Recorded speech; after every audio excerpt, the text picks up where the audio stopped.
पले करनी चाहो बातो पल अब ही जरूरी सुन ले हाथ नहीं के घोपल ऊपर बातो पले करनी चाहो बातो पल अब ही जरूरी सुन ले हाथ नहीं के घोपल कवनो कहे होने कवनो कहे हे ने बा कवनो कहे होने कवनो कहे ने बा तो लोकेशन चालू कहर एकर ढोरी के नेबा तो लोकेशन चालू कहर एकर ढोरी के नेबा तो लोकेशन चालू कहर एकर ढोरी के नेबा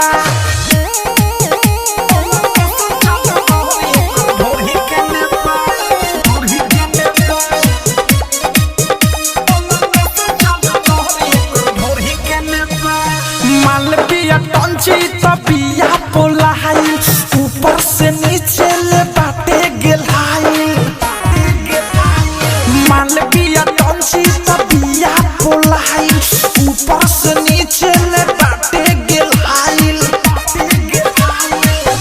लागताटे महालई पियो रछेने बा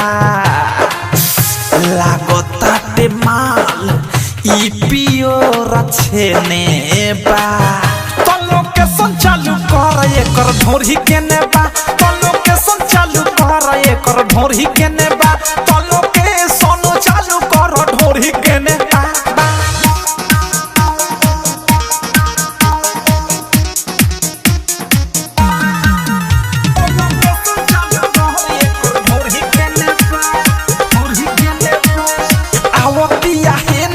साध सनिसाना लहंगा में बाटे एकरा कचबे खजाना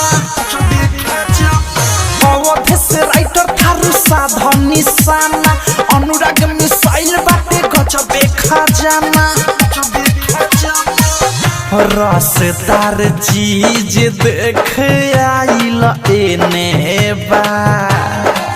रसदार चीज देख आइल एने बा